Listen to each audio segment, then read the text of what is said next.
Opisyal nang hinihiling ni Donald Trump sa Ukraine na ibigay kay Putin ang Donbas at sinabi ng United States President team na panahon na para gamitin lahat ng paraan ng pagpuwersa sa Ukraine. Diretsahan ang sinasabi ng mga opisyal ng Europa na ang mga negosasyon tungkol sa pagtatapos ng digmaan sa Ukraine ayon sa planong pangkapayapaan ng Estados Unidos ay napunta sa dead end dahil mismo sa issue ng Donetsk at Luhansk na mga rehiyon. Ipinipilit ng mga Amerikano na dapat umalis ang Kyiv sa Donbas sa kanilang banal na lupang Ukrainian at ibigay sa Russia ang mga teritoryong hindi nito nasakop. Mariing tinututulan ng Ukraine at iginiit na sa kapayapaan, dapat isaalang-alang ang kasalukuyang linya ng labanan. Patuloy na pinipilit ng Estados Unidos na pabilisin ang kasunduan. Inamin ni Trump na hinihingi ng Rusya ang pagsuko ng Ukraine, habang patuloy nag-iisip ang Estados Unidos kung paano ito makakamit. Ngayon sa Washington, hindi na nila ito tinatago. Ayon sa sinabi ngayon ng embahador ng Estados Unidos sa NATO na si Matthew Whitaker, nauunawaan ng presidente ng Estados Unidos kung paano pipilitin ang Ukraine na pumasok sa kasunduang pangkapayapaan. Ganyan ang kaalyado natin. Ako si Alexi Pechi. Talakayin natin ang paksang ito ng sabay-sabay. Pero bago tayo magsimula, hinihiling ko sa inyo na mag-subscribe sa channel na ito, i-like ang video na ito at mag-iwan ng kahit anong mahaba-habang komento. Mag-subscribe din kayo sa Telegram channel kong Pechi News. Nasa video description ang link.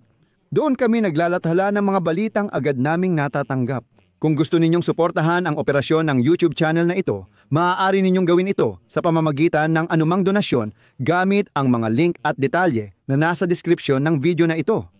Ayon sa politiko, iginiit ng grupo ni Donald Trump na dapat ibigay ng Ukraine sa Russia ang ilang bahagi ng Donetsk at Luhansk na hindi nasakop ni Putin sa digmaan. At diretsahan ng inamin ng Estados Unidos na hindi nila iniisip kung paano pilitin ang Russia na makipagkasundo, kundi kung paano mapipilit ang Ukraine na ibigay sa mga Ruso ang mga lupain ng Ukraine. Iba't ibang kondisyon at motibo ang inaalok nila, pero lahat ay tungkol sa kung paano mapipilit ang Ukraine na isuko ang teritoryo nila. Lahat ng huling negosasyon ay tungkol sa pagtangkang kumbinsihin ni Steven Witkoff at Jared Kushner ang mga Ukrainyano na sumuko. Ayon sa politiko, kasalukuyang kontrolado ng sandatahang lakas ng Ukraine ang halos 30% ng Donbas, kabilang ang Kramatorsk at Slavyansk na tinitirhan ng mahigit 100,000 katao.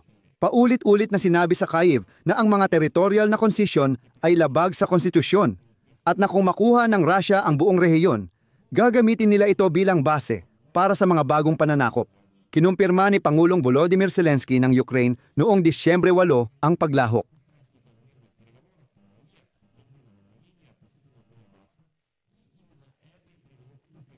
Sa Kyiv, sa Kyiv.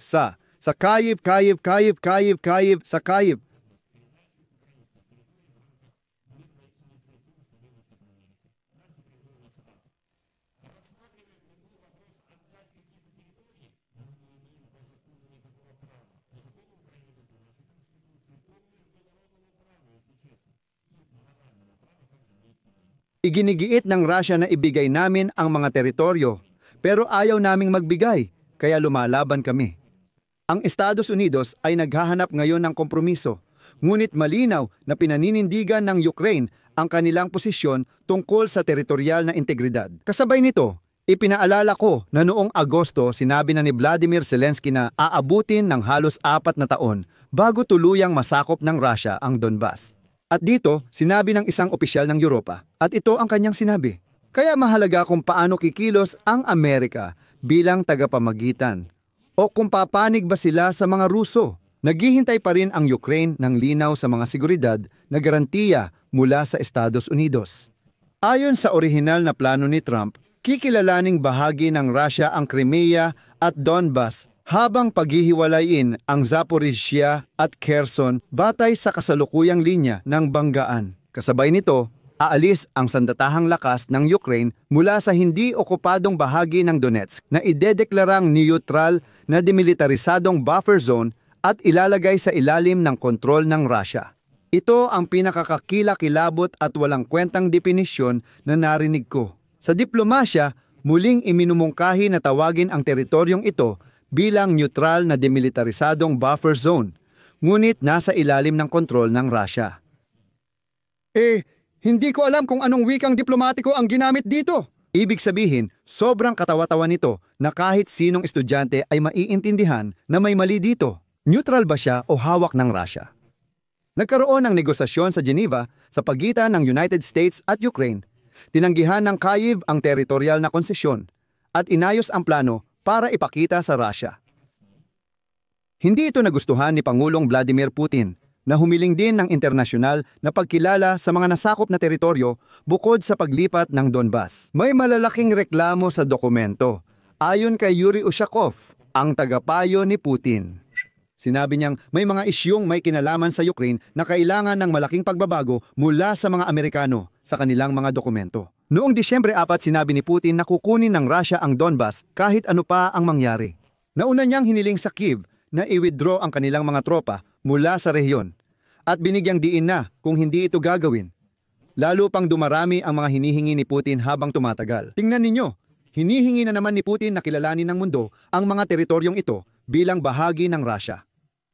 Ang pagbigay ng Donbas sa Russia na hindi nila ganap na nasakop kahit pagkatapos ng dekadang okupasyon at simula ng malawakang pagsalakay noong 2022 ay magdudulot ng pagkakabaha-bahagi sa Ukrainian society na hindi nila matanggap ang ganitong sitwasyon. At heto pa, panibagong hybrid na taktika ng Kremlin. Malinaw na nauunawaan ito ni Putin kaya patuloy niyang isinusulong ang ideyang ito upang pahinain ang pagkakaisa sa loob ng Ukraine. Ibig sabihin, ipilit ang ideya na hayaan na lang, tapos magkakagulo ang Ukraine sa loob, mag-aaway ang mga Ukrainian at baka lumala ang sitwasyon. Binigyang diin ni Zelensky na ang 4 na pangunahing issue para sa Ukraine sa peace talks sa Amerika ay ang Donbas, pera, seguridad na garantiya at ang Zaporizhzhia nuclear power plant. Pero si Trump ay kumpiyansa na dapat ibigay na lang sa mga Ruso ang lahat ng hinihingi nila at huwag nang magreklamo kay Putin.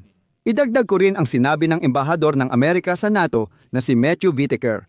Alam ng kampo ni Trump kung paano pilitin ang Ukraine na pumasok sa kasunduang pangkapayapaan. Tiniyak ni Whitaker na patuloy ang Amerika sa pagsusumikap para sa progreso at nagpadala ng espesyal na kinatawan na si Steve Witkoff at manugang ng leader na si Jared Kushner para tumulong sa pagbuo ng komplikadong kasunduan. Ipinunto ni Whitaker na nitong weekend ay may magagandang balita kaugnay ng mga negosasyon. Narito ang kanyang sinabi, malaki ang progreso natin, pero kailangan pa rin ang kooperasyon ng dalawang panig. Naiintindihan ni Pangulong Trump kung paano magbigay ng presyon sa mga Ruso at Ukrainyano upang mapilit silang tapusin ang kasunduang ito at patuloy na umusad. At alam mo, ako ay optimistiko. Puno ako ng pag-asa. Nagbabala si Whitaker na posibleng magdesisyon si Trump na imposibleng makuha ang kasunduan at kapag nangyari iyon, tiyak na aatras siya sa negosasyon at sasabihing, hindi ito nagtagumpay, hindi sa 24 na oras, hindi sa 100 araw, hindi talaga nagtagumpay. Pero ang pinakaparadoksal sa pahayag na ito ni Whitaker ay alam ng kampo ni Trump kung paano pipilitin ang Ukraine.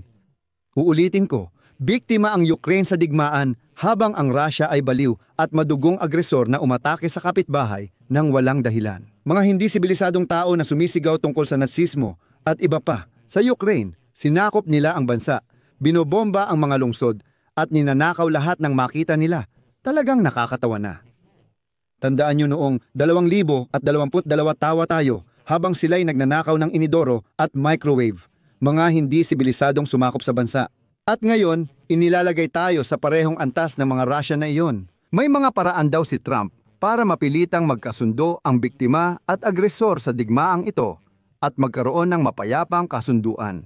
Dapat ang pinipilit ay ang mga Russian, ang mga hindi naliligo at mababangis na iyon na laging umaatake sa kanilang mga kapitbahay. Ang Russia marahil ang nag-iisang bansa sa mundo na hindi nakaranas ng kahit isang dekada sa kasaysayan nito na hindi umaatake sa ibang bansa. Siyempre, para sa mga Russian, sa mga paaralan, tinuturo sa mga bata na hindi natalo ang Russia sa digmaan. Pero ang totoo, natalo na ang Russia. At kadalasan, ang Russia ay umaatake sa mas mahina na kalaban at ipinapakita ito na parang napakalaking tagumpay. Hindi ganoon ang nangyari sa Ukraine. Dito, nabigo sila.